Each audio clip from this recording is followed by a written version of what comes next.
Blog Talk Radio.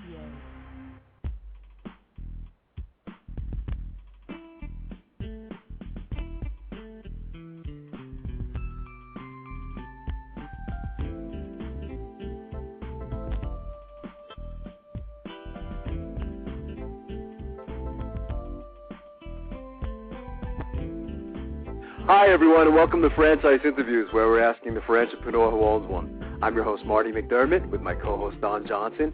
And if you've ever dreamed of owning your own business, then you've come to the right place. We have a great show today. We're meeting with Mary Jo Larson, publisher and vice president of Franchise Times Magazine, and Geoff Hill, vice president of Roark Capital Group.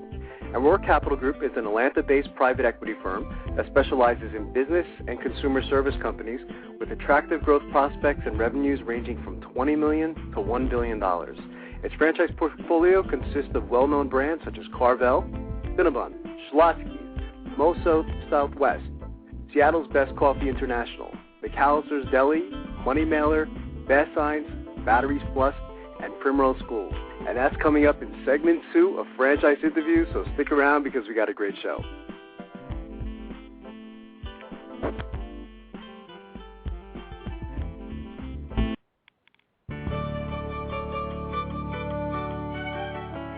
Are you one of those special people who are willing to go after your dreams and goals?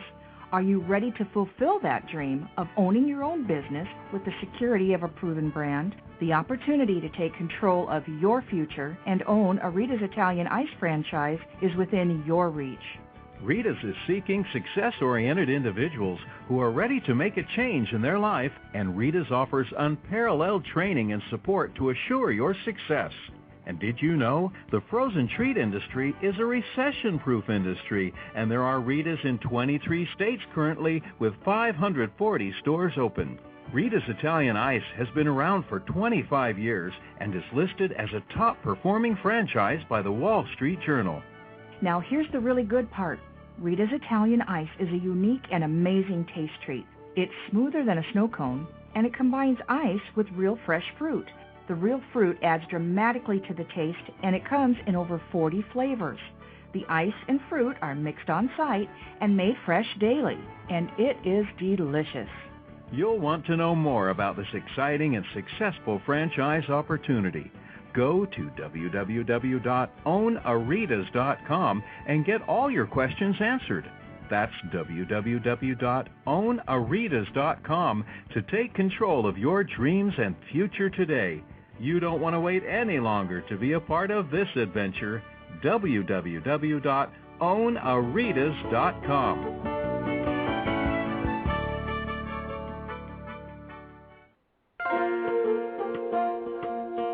Who's helping build America one small business at a time? Franchise Inc., a free consulting service. For years, Franchise Inc., a national company, has been helping people franchise their business concept and help folks like you own a franchise. With over 2,500 franchise systems out there, it can be awfully confusing. Don't take chances with your future. At Franchise Inc., we've done the homework for you. We can help match your interests and background with the franchise that's right for you. And we only work with proven franchise systems with a solid reputation and track record of success. The consultants at Franchise Inc. can help you with your short and long-term wealth strategy. Give us a call today and we'll send you free our best-selling book, Solving the Puzzle of Owning a Franchise. Remember, it's not just owning a franchise, but finding the right one for you. Call us at 800-961-0420 for a quick consultation to discuss what's important to you, your business, and your future. The service is free. The book is free. What do you have to lose? Find the business that's right for you. Call Franchise Inc. at 800-961-0420. That's Franchise Inc. at 800-961-0420.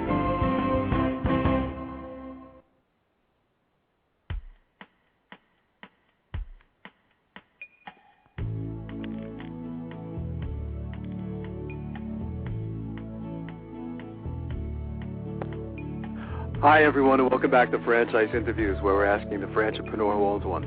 I'm your host, Marty McDermott, with my co-host, Don Johnson. And if you've ever dreamed of owning your own business, then you've come to the right place.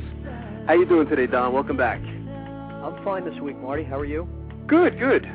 Snowbound again here in Pennsylvania. You know, it seems like every Thursday we do the show. Yeah. We get stuck in snow, you know, but it's been a pretty long winter, yeah. Yeah, so I'm just ready for spring, you know. Definitely. Yeah. Should be right around the corner. Absolutely. March is right around the corner. Our last show, Don, we met with Todd Woods, CEO of Guerrilla Marketing Strategies, and Eddie Leonard, who is the Chief Operating Guerrilla. And very interesting show. We discussed the book Guerrilla Marketing for the Franchisee, and I know you read the book, I guess it was about 3 years ago. Many franchisees enter into a franchise business and think owning their own business will be much easier than it really is, you know, and that was Todd's story. It was a great show. We probably could have had them on for another hour, wouldn't you say? Right, talking different marketing and advertising strategies. And, yeah, I mean, what I like is I feel, Marty, every business owner, you know, should read it, of course. It's really to maximize your sales, marketing.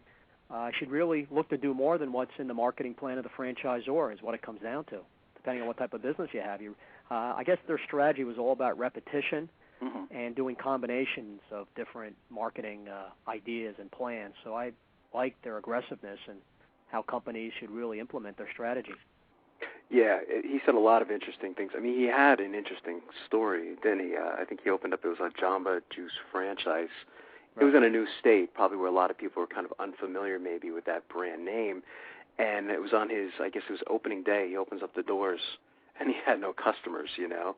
And, you know, he did a lot of things, but only once, you know. So it was like you were saying, Don, it's guerrilla marketing is all about repetition. And he was saying, too, I thought it was interesting, he was saying don't ride on the coattails of the brand name alone, you know, that it's okay to sometimes go a little deeper, you know, and carry your business cards everywhere and anywhere and wear the shirts and things like that and just kind of go above and beyond. I thought it sent a great message. I was, when I was driving yesterday, it was funny how you and I both thought of Liberty Tax as they were telling the story. But sure enough, I drive by a Liberty Tax, and there's a young kid dressed up like Uncle Sam, and he was just dancing and just going crazy, you know. And sometimes I hope they paid him at least time and a half, isn't it? I was going to say he was definitely worth, you know, $15-20 an hour. You know what he was doing is just, you know, it's funny because sometimes you'll see people just standing there with the sign, you know, sale, and that's it, and they're just kind of hanging on the sign, and that's kind of a waste of money. You really need someone that has a lot of enthusiasm to do that kind of job. But guerrilla marketing is a lot of different things. It's not just, you know, standing outside a store and blowing one of those like cop whistles or something like that, getting people's attention. You know, it's really, I mean, the book is definitely worth reading. So I thought they did a great job. Yeah, it's and it's the type of book, of course, you can go back to. It's like a reference guide. Yeah, absolutely. And I think he was saying, Todd was saying, or Eddie was saying that, you know, guerrilla marketing can make a small company look like a big company. You know, I mean, that's what it does. So, yeah. This story was interesting. Just don't think you open your doors, it's a franchise, you're going to do well, of course, or really start off right away. It really became a nightmare, but worked hard, turned it around. He did. He was able to turn it around, you know, and he took responsibility, too. You know, he didn't blame the franchise initially, you know what I mean? Saying, you know, it's their fault and, you know, I got into the wrong system, and he did fantastic. Yeah, most people probably would have, you know. So it was a very positive and enthusiastic show as well. I think there was a great message there. So we'd love to have them back next year, you know, and talk some more about the stuff, because we really didn't get to even discuss everything we wanted to mention. But we have an interesting show today, too, don't we? Yeah, we're having Geoff Hill, VP at Roark Capital Group. You mentioned all the brands they represent. I think it's upwards of 15 total brands. Several people very familiar with, like Carvel and Cinnabon, Fast Signs, Seattle's Best Coffee. So some pretty big names, aren't they? It's like, you know, and then we're having Mary Jo on, and, you know, we're going to bring her in probably like about 5 minutes. And talk about that last edition. You and I were talking earlier about the Doherty family, which is in New Jersey, in your neck of the woods. So a major franchisee with multi-units, That was a great article, by the way. It was an important article, too, you know, talking about family business. You know, I'm sure Mary Jo can mention to us. I mean, family business is very, very complicated. I studied it in Fairleigh Dickinson when I was doing my post-MBA studies, and it was probably one of my most interesting courses because I didn't realize how complicated the whole family business can be. So just very interesting. Yeah, that's what has built America, small and family businesses. Absolutely. Did you have a quick article you wanted to talk about before we brought Mary Jo in? Or? Yeah, Marty, the Business Journal by Jill McCullough. It's Consider with Care, Tips for Evaluating a Franchise Opportunity. Although the 2010 outlook calls for little industry growth, franchising remains popular. Experts say, however, that numerous factors must be considered in picking the right franchise to buy. Bob Purvin, Chairman and CEO of American Association of Franchisees and Dealers, he's out of California, says franchising can be a lucrative investment for those who do their homework, something we're always preaching, of course. Right. Never make a quick decision. The more you learn about the selection process, the more successful you will be at understanding what the franchisor is really offering you, he says. The Washington, D.C.-based IFA predicts the industry, following losses in the number of new franchises, jobs and revenue in 2009, like most other industries, will show a flat or marginal increase from this year going into 2010. Lissa Harrison with the D.C.-based IFA says there are 90 franchise categories to choose from, including health and wellness, food, senior care. I've always referred to about 80, at least 80 industries. Maybe it is up to 90 different categories, Marty. Did they say they said 90 in the article? That's yeah. Amazing. I haven't seen that. It's the first time I've seen it that high. The franchise opportunity you settle upon depends on what part of the country you are in, the needs in your community, consumer demand, and the things that interest you, says Harrison, who advises prospective investors to use the Internet to gather preliminary information. Purvin says potential investors should verify that the franchise companies they're interested in are focused on the distribution of products or services, not just the selling of franchises. That's a good point. Part of evaluating a franchise opportunity, experts say, means having the right people in place to handle due diligence. Purvin cautions that investors avoid the temptation to cut corners when it comes to due diligence and hiring the right professionals to handle that task. The most critical piece of the evaluation, he says, is finding a financial advisor, a CPA, an attorney who have a solid understanding of franchising. The next step is talking to those on the front lines. To truly identify which franchise is worthy of your investment, you need to talk to franchisees, including ones that the franchisor doesn't recommend or have recently left the system. Include some in similar geographic areas, some who've been in business 3 to 12 months, and some who've gone through a renewal cycle. The due diligence is overwhelming when you think about it, when you're actually looking into a system. I mean, all the work that actually goes into it, you wonder how much work people actually do before they do make that final decision. And I think one of the questions sometimes you want to ask too, Don, is, depending on the individual, as you were mentioning, do you want to go with a big franchise system or do you want to go with a smaller franchise system? We've spoken about that on the show before. In fact, we did a special podcast on that, meaning that, when you go with a bigger franchise system, like let's say something like in Yum Brands, where there's thousands of different, franchisees, you're not going to have as much say, but the brand is definitely recognizable.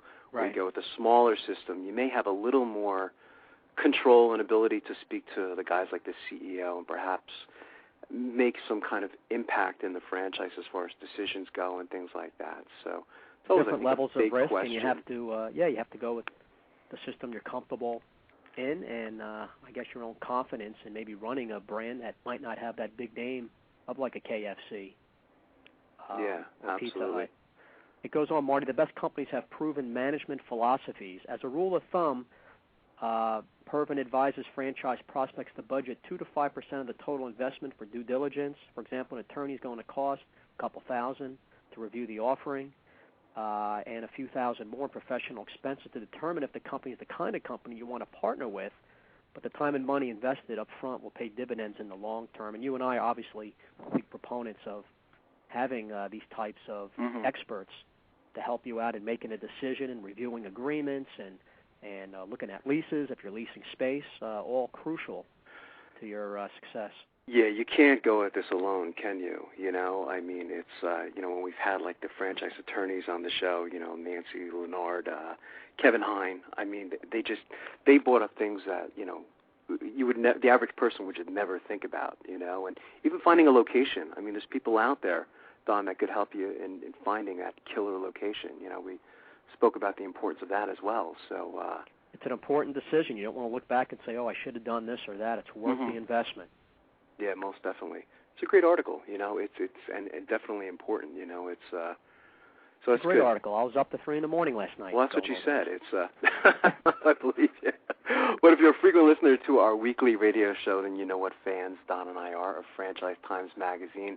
And this morning we're excited to have Mary Jo Larson, Vice President and Publisher of Franchise Times.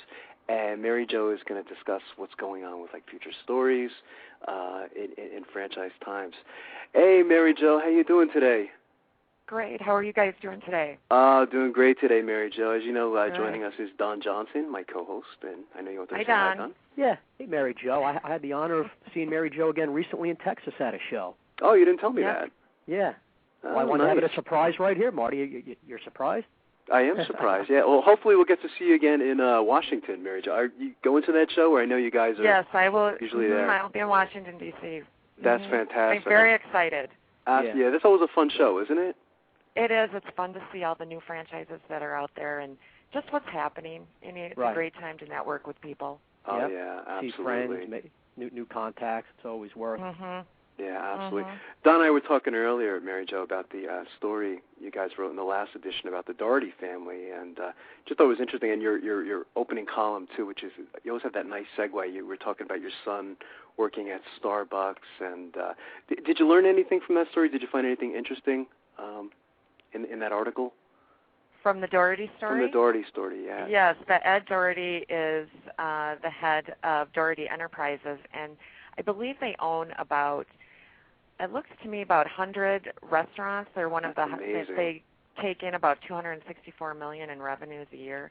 And it really was interesting to learn about a family business and how they operate, and having, his wife was the first one in on the family business with him, and then his kids joined him. They grew up in the restaurants, basically being servers, but later on, after they went to college, they came back in to the business. And what are the dynamics of that? It's very different working with your family. Oh, yeah. I was telling Don earlier, Mary Jo, I studied family business when I was going for my post-MBA at Fairleigh Dickinson. It ended up being one of my favorite courses because I didn't realize how complicated the family business is, So I really appreciated, you guys writing the article. I thought it was a very important article because I think people have a misperception about family business. And they're also one of the best, they're in the best state in the country, too. That was another reason for New Jersey. I think that's the best state in the country, huh? And they're in the central part of the state. I bet you I've been to at least a few of their restaurants. I right, Mary? I bet you have. Yeah. They have a lot of restaurants, so I bet you have. I think just commenting on what you were saying, Marty, I think people don't understand what entails a family business, and Franchise Times, we're going to be covering that a lot in the future. In fact, our next cover is going to be on Donato's Pizza, and the daughter of the founder is now running that. So we're going to try to stay with that as one of our features. That might not be a cover story every month, but that's going to be one of our features because it's such a big part of franchising.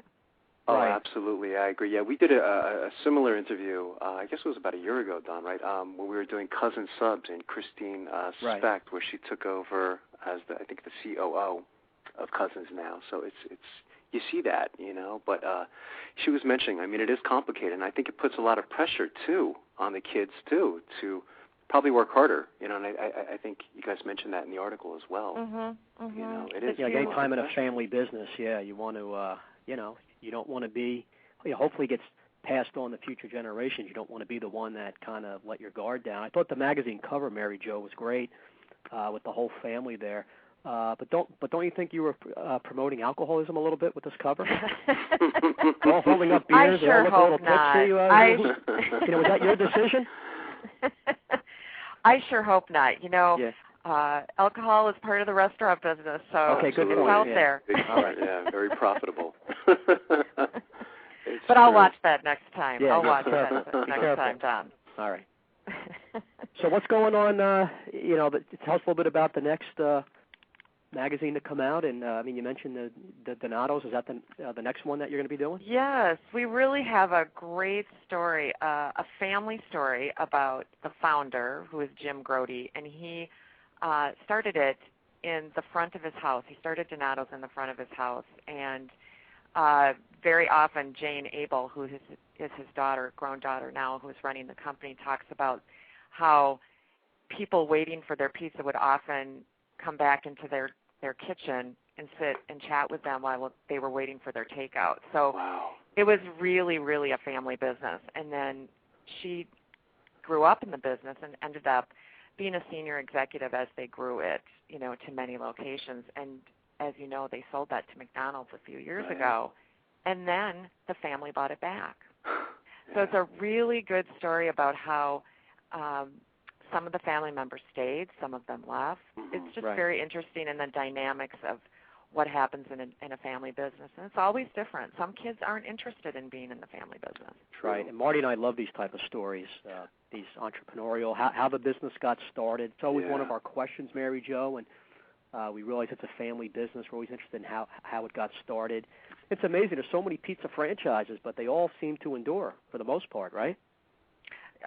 This one really did well, and, that was kind of reaching the brass ring or grabbing the brass ring was when you have McDonald's come to you and say, you're the best we've seen, we like your pizza, and we want to try to grow this chain. So, and what was also very notable in this story was Jane, who is right now the chief operating officer and the president, how she went from going to the family business and being able to walk into her dad's office and tell her dad what she thought, to all of a sudden she went with the chain to McDonald's. And now all of a sudden she was in a big corporation where it was harder to walk into the president's office. You just didn't do that.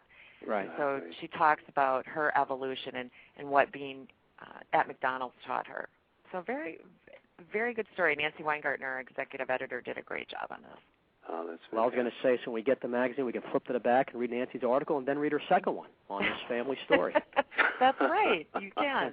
That's right. Her column is very fun and humorous and always provides a lighter side to franchising. Right. Yeah.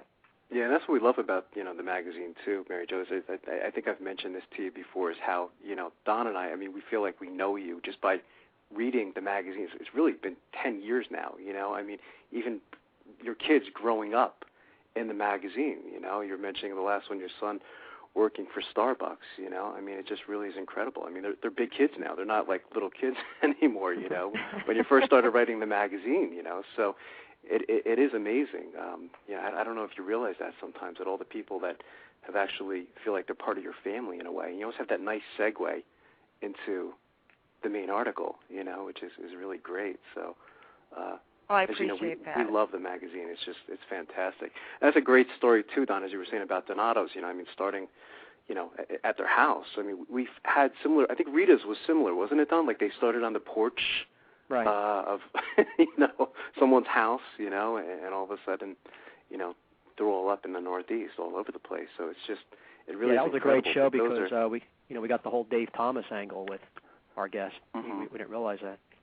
Yeah. Which is also an interesting story. I read the book on the Dave Thomas story and Wendy's, and that was very interesting. Yeah, no, absolutely. The people that start these franchises really take a lot of risk, and they really have to be people that really can visualize and want this. That was the one thing we learned from Jim Grody, who is the founder of Donato's, is that he was a visualizer. He always had the next vision in mind, where he was going after this. Right. It's in the front of my house today, but I'm going to have that store. He said he was going to have a store with black brick. I don't know why he chose black brick, but he wanted to have this store with black brick, and he kept talking about it and visualizing it. So it was always there. That's amazing. Yeah. That's interesting. And hopefully, Mary Jo, you have like 6 or 7 other pizza franchises advertising in the magazine, so I hope you don't get them upset with this huge, big article. I think there's room for all of them, don't you? Yeah, absolutely. We all love pizza. Definitely. Absolutely. Mary Jo, what's the best way for our listeners to get more information on Franchise Times Magazine? Is there a website they can go to? There sure is. They can go to www.franchisetimes.com. That's fantastic. And we're looking forward to having you guys back next month and, of course, reading this edition and, of course, seeing you in Washington as well, Mary Jo. Well, we sure enjoy doing this. Thank you for the opportunity. Thanks so much, Mary Jo. Have a great day today. Take care. You too. Bye-bye. Bye-bye. Right, that's a great story, isn't it, Don, about Donato's? I didn't realize that. It's like, it's just, and that's what keeps this show interesting. It's just like you and I are drawn to the entrepreneurs. Just when you hear those stories, it's just so inspiring, isn't it? Well, I can see it now. I get the magazine, I take it home at dinner, I'm reading it, my wife gets mad. She's like, what the heck, put the magazine? No, I'm reading about Donatos. Exactly. Well, I see our guest Geoff has called in. So why don't we do this? We'll take a quick break, and we'll be right back with more franchise interviews. Big Mouth! Okay, you've got my attention. It's a rare event in the world of franchising when an opportunity comes your way that can and will thrive in almost any economic environment. It's here, and its name is Big Mouth Advertising. Big Mouth. BMA is a leader in the exciting world of mobile media advertising. Why is mobile media advertising able to defy the economic cycles? The answer is obvious. In times of economic weakness, advertising is crucial for survival as the consumer dollar is scarce and the competition fierce. What is mobile media? It's the newest and fastest growing segment in the advertising world. Mobile media brings the message directly to the consumer. Mobile media goes to the consumer in traffic, where he eats and where he plays. It quite simply cannot be turned off or thrown out. And when you join the Big Mouth team as a franchisee, you are joining the best. The Big Mouth advantage is simple and successful. We invest in a strong infrastructure and in great people.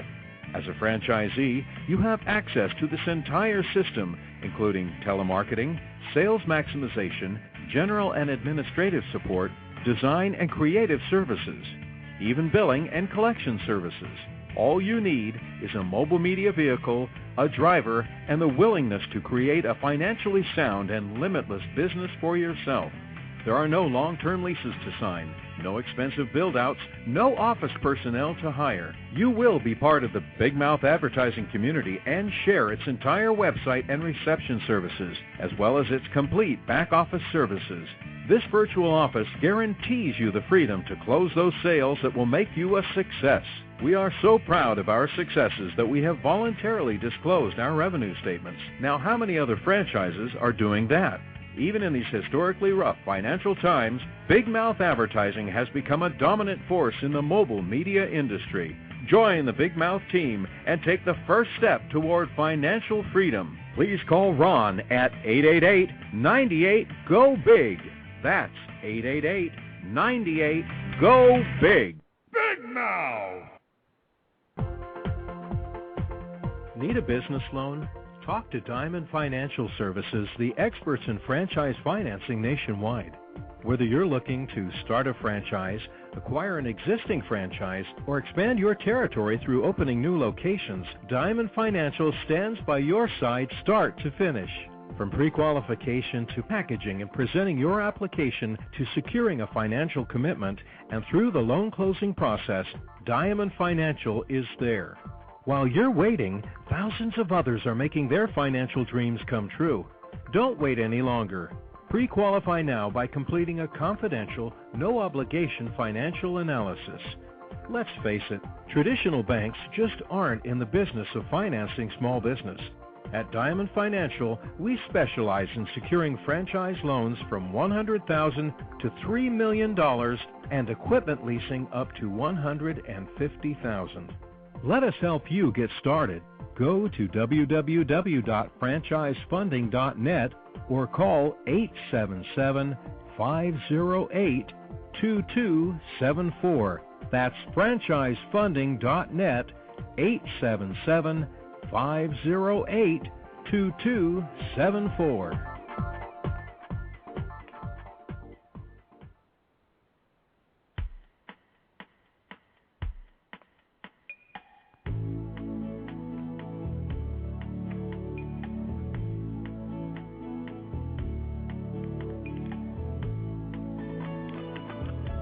Hi, everyone, and welcome back to Franchise Interviews. We're asking the entrepreneur who owns one. I'm your host, Marty McDermott, with my co-host, Don Johnson. And if you've ever dreamed of owning your own business, then you've come to the right place.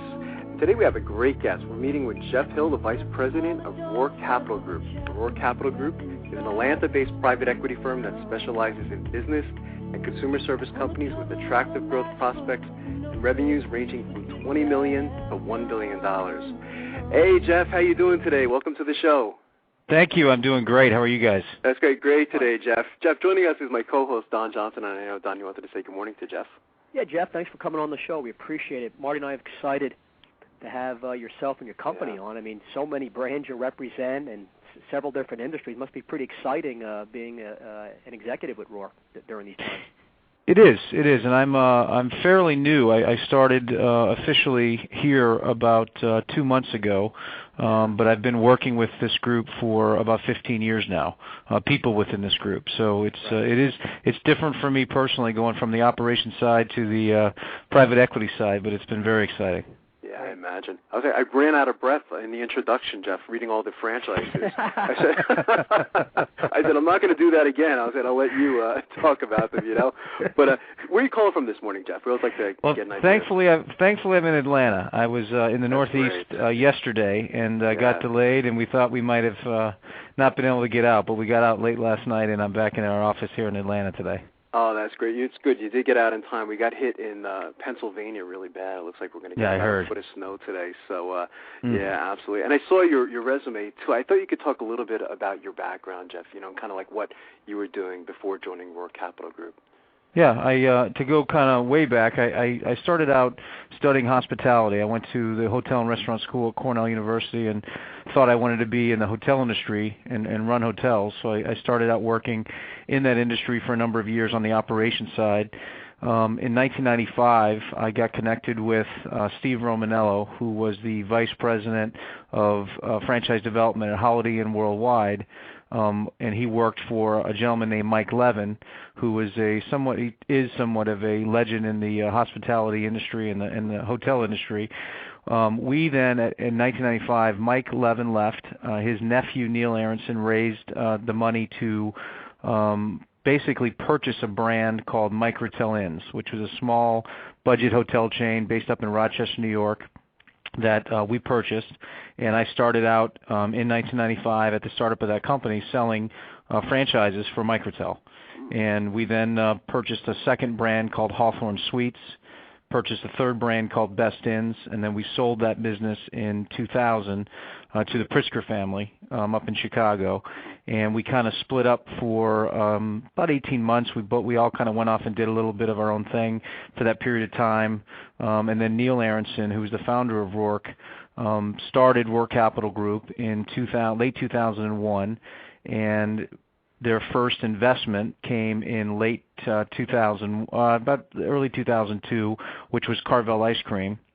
At that time, Steve Romanello and I then came on board to basically start and eventually develop the operating company, one of the operating companies that Roark owns, which is now called Focus Brands. And we own, that company owns 4 restaurant concepts. So that's what I did. I'm mostly on the operations side of franchising. I fell in love with franchising in 1995 when I was introduced to the industry.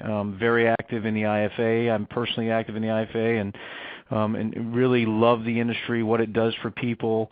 And now I'm on the kind of the investor side, looking at new opportunities that we may want to purchase and help develop and grow some great brands. Well, we're with you, Geoff, obviously, in loving the franchise industry. It's funny, I was a hotel restaurant management major myself at Fairleigh Dickinson, and Cornell was always considered the top school for what you did, so you definitely got a good background. And I'm very familiar with the Microtel brand, so it's interesting your background and how you came to this point. Now, you were the president of Cinnabon franchise, which I don't know how you didn't get addictive to the product. It's true. It's tough. It is hard. I was the president the last 3 years, up until December 31st of last year, when I was at Focus Brands, and it is a great brand, great concept. Right. Challenged a little bit, obviously, with where we're located. We're located in enclosed malls primarily, airports and travel plazas, so the industry and obviously the economy is hurt a little bit, but there's great people in that brand. The founder's son, Greg Coleman, is our Franchise Advisory Council president. So being able to work with somebody that's been with the brand since day one and, hear those stories and hear that history, we actually this year, about a month ago, started launching a new product line, Carvel or Cinnabon did, which is cupcakes. And we actually worked with the founder and the woman that created the original Cinnabon recipe in 1985. We worked directly with her. She created a new recipe for the new cupcake line. So it was a tremendous opportunity to work with some great franchisees and really try to bring Cinnabon back to the forefront. Yeah, definitely. Good. So tell us a little bit about the history of Roark. I think it's interesting how the name Roark was derived. Maybe you could talk about that, Geoff, please. Yeah, again, we've been around almost 8 years now, the company, and we're into our second fund. Our first fund was almost all the way placed a couple years ago. We have some additional money left for add-on investments into the portfolio companies that we have purchased with Fund 1. We're now into our Fund 2, which is a $1 billion fund. We have about $700 million left to invest in that fund, so we're actively looking for some great opportunities. I think that the name is interesting. Most people find it annoying because it's Roark Capital Group, and they always ask you to spell it again, and how do you spell it?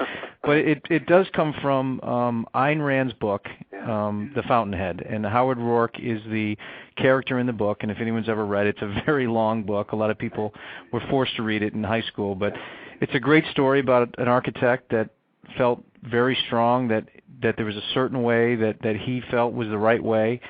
Everybody mocked him. Everybody told him he wasn't doing it the right way. He really went through his whole life until in the end he was basically proven that his way was the right way. And he had conviction, he had passion to stick to his guns on what he felt was true, and with a tremendous amount of integrity. And that's what we feel like we try to do here at Roark. And I think the fact that myself and Steve Romanello, who have been operators our whole life, are now here is one of those examples of doing it differently. Most private equity companies, they're primarily filled with very intelligent financial people that have never been active or worked or run a company. Right. So financially, they get it. It's unbelievable, and we have all those people here as well.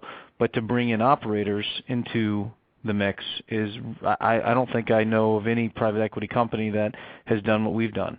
So that is just another example of trying to kind of do it differently, not just for different sake, but do it because we really believe having that level of operating talent as we look at opportunities and work with CEOs and the portfolio companies, we think is a plus.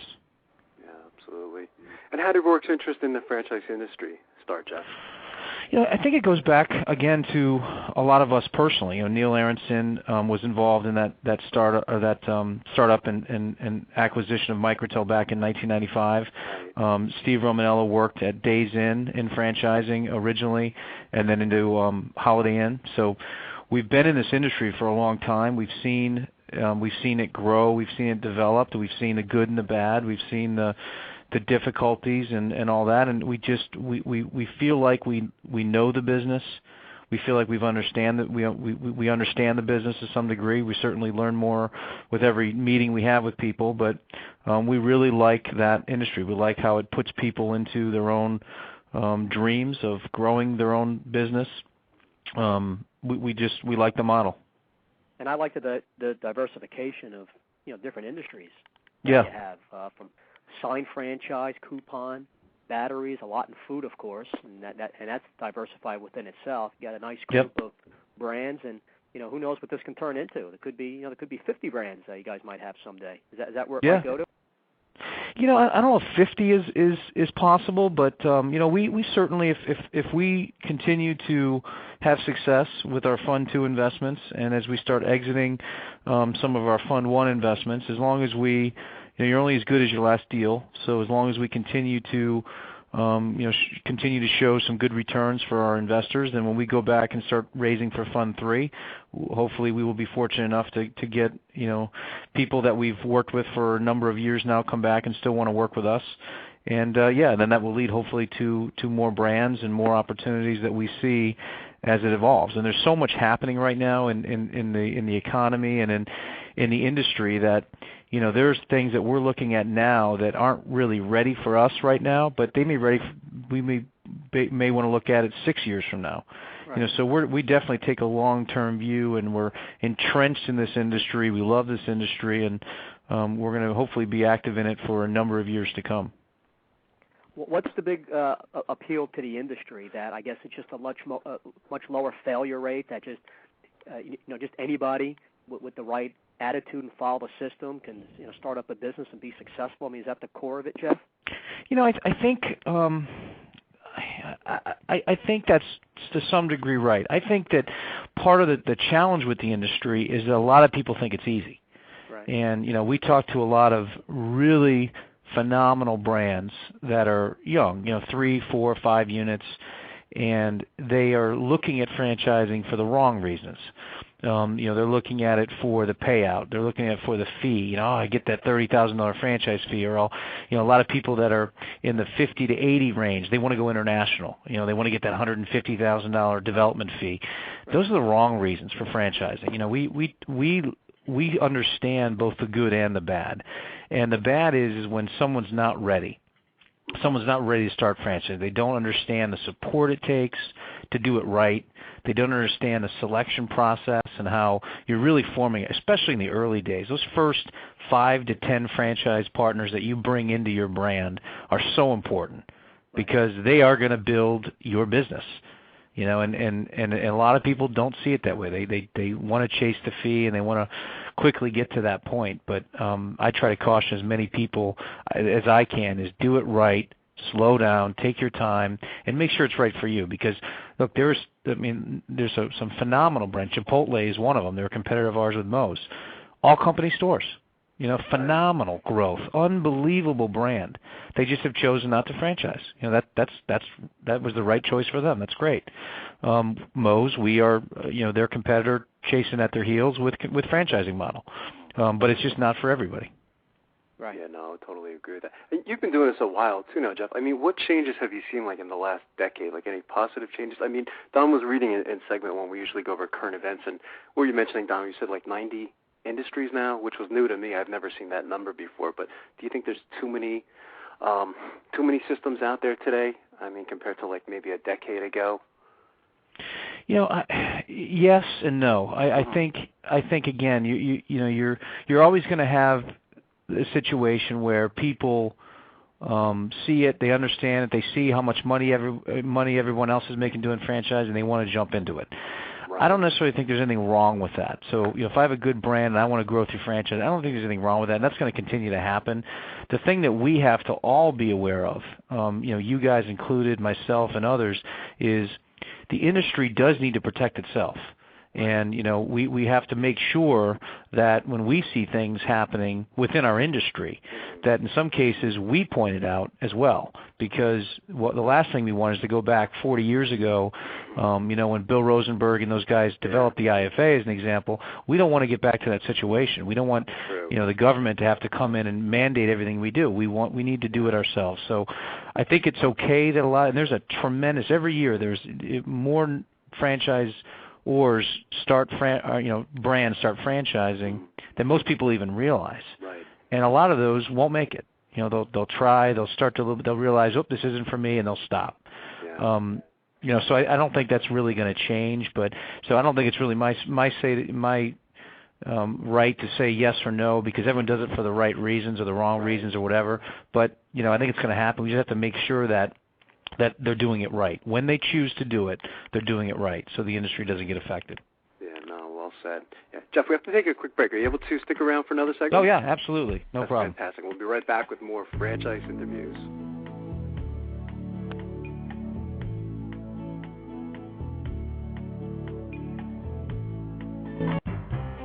Franchise Interviews.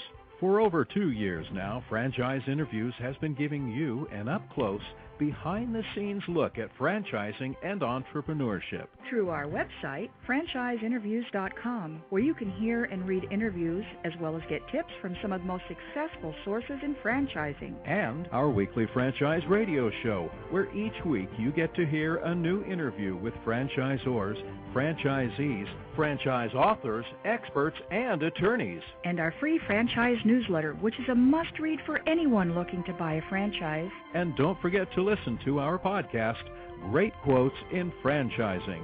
For more information, go to franchiseinterviews.com or call us at 610-905-2727. 610-905-2919. That's 610-905-2919.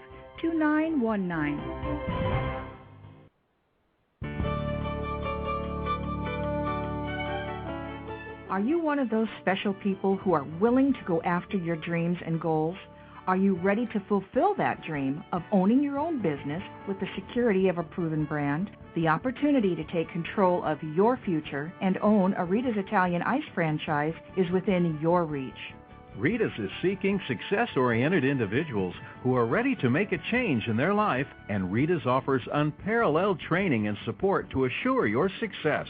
And did you know the frozen treat industry is a recession-proof industry, and there are Rita's in 23 states currently with 540 stores open. Rita's Italian Ice has been around for 25 years and is listed as a top-performing franchise by the Wall Street Journal. Now here's the really good part. Rita's Italian Ice is a unique and amazing taste treat. It's smoother than a snow cone, and it combines ice with real fresh fruit. The real fruit adds dramatically to the taste, and it comes in over 40 flavors. The ice and fruit are mixed on site and made fresh daily, and it is delicious. You'll want to know more about this exciting and successful franchise opportunity. Go to www.ownaritas.com and get all your questions answered. That's www.ownaritas.com to take control of your dreams and future today. You don't want to wait any longer to be a part of this adventure. www.ownaritas.com.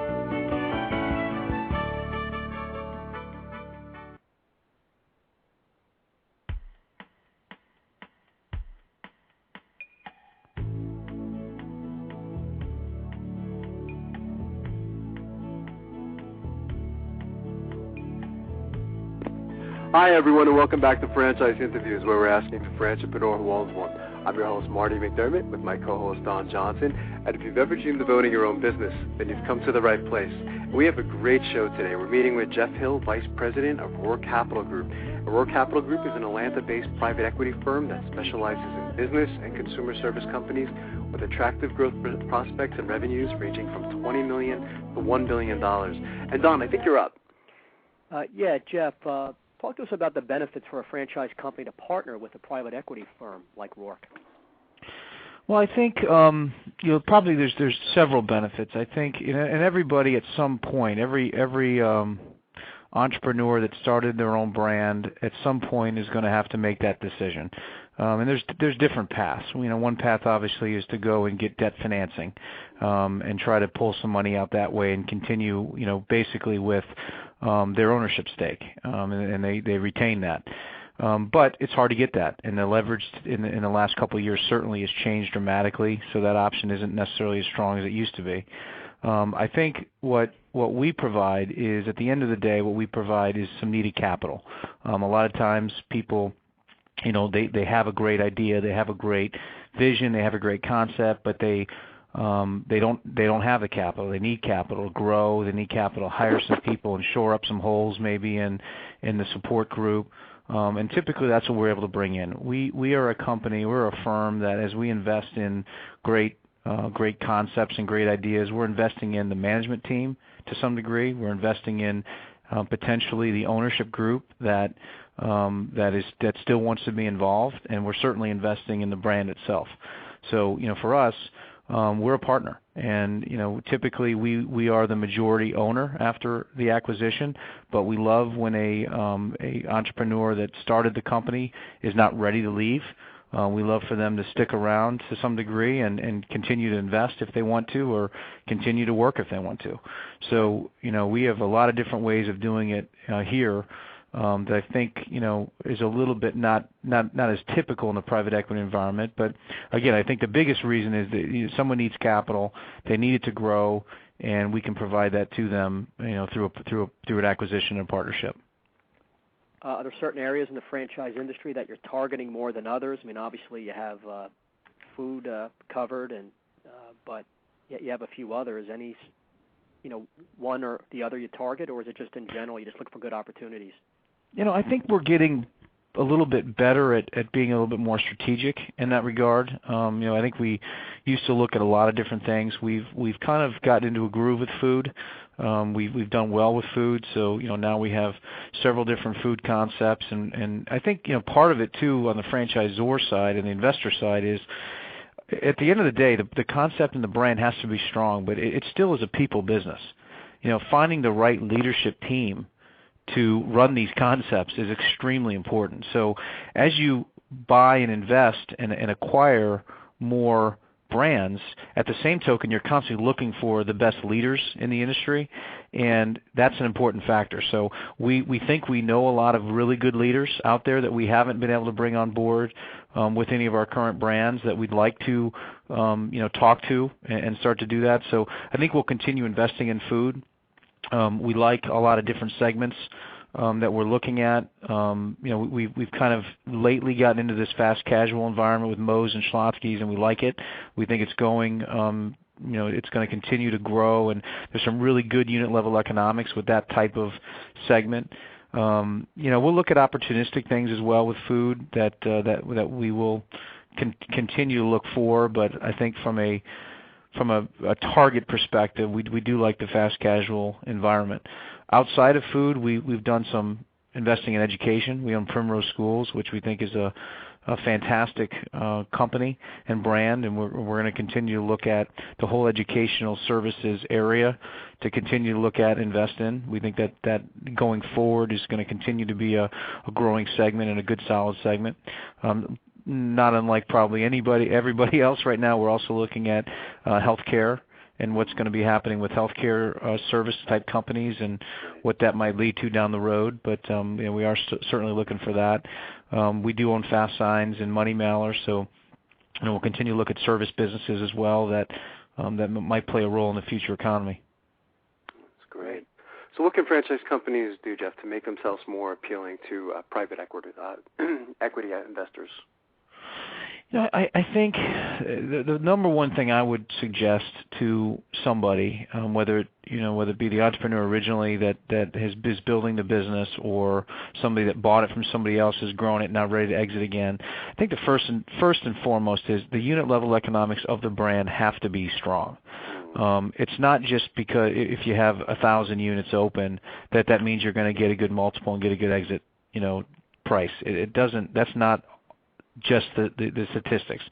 If the unit level economics are strong, that then means that someone that buys it is going to assume it has growth potential, unless it's done if they've maxed all their growth. But focusing on unit level economics, spending the time, understanding how that brand works, putting the support to the right spot to make that unit level economics work, and if the franchisee is making good money and it's a good ROI, then they have something that's going to be very attractive to a potential buyer.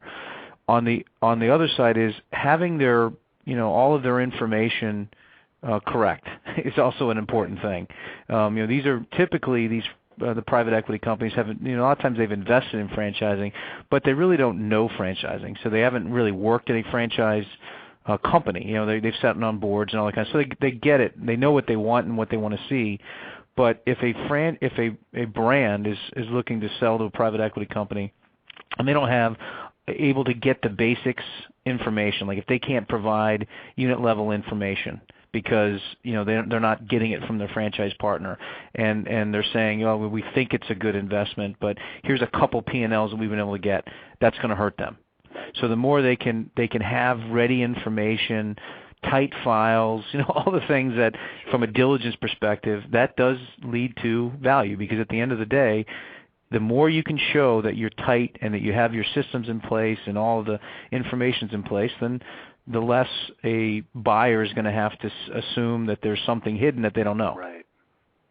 Yeah. And a lot of times that's hard, because a lot of people, they grow these brands from 50, they get to 100, 200, 300, 400, but they didn't do it from the beginning.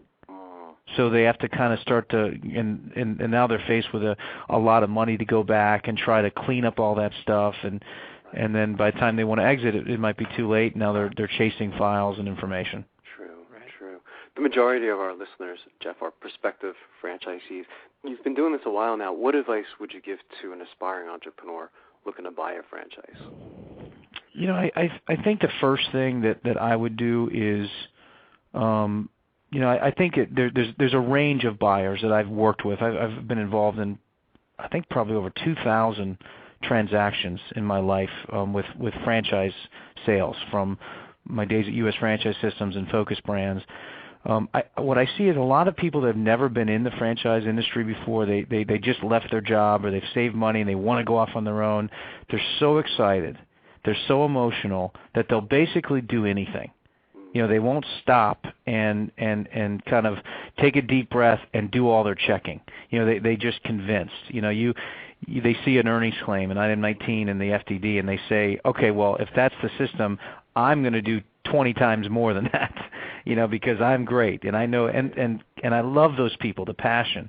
Right. But I would tell that person is take a step back, do your homework, look for the red flags as it relates to you. Individually, because everyone has a need, everyone has their own need structure of why they're doing it and all that. But if they can just write down why they're doing it, what their main goals are, and then look for how this opportunity is going to help or hurt that, and listen to the response. When they see a red flag, a lot of people, they just want to cross it off because they're so invested. They love the brand, they love that sandwich, or they love whatever, they want to own it. But then they get into it and they're hurt. And there's a lot of people that I've seen unfortunately not make it, as you guys have. The larger franchisees that are now going on to start doing some multiple stuff, I just keep telling them, make sure you understand the unit level economics, make sure you understand the management of the brand, that they really have a franchisee mindset and the success of the franchisee, and they're not just doing this for themselves and just trying to use you as a source of financing to grow their brand. Yeah, that's well said. Great advice. Yeah, absolutely. Jeff, we have about 60 seconds. What's the best way for our listeners to get more information on Roark Capital Group? Is there a website they can go to or numbers they can call? Sure. www.roarkcapital.com, and that's ROARK capital.com. Or they can, if anyone has any questions, they can call me directly at 404-591-3330. That's fantastic. I want to thank you again, Jeff. You've been a fantastic guest. We'd love to have you guys back at the end of the year if you like. Yeah, I'd be happy to, and thanks again for all you guys do for the franchise industry. We really appreciate it. Thanks so much, Jeff. Have a great day today. All right, you too. Jeff. Thanks. Take care. Okay, bye. Great show, huh, Don? Yeah, interesting. We've never done this type of show. No, this is the first. Yeah, a lot of great brands, a lot of brands we grew up with, like Carvel, and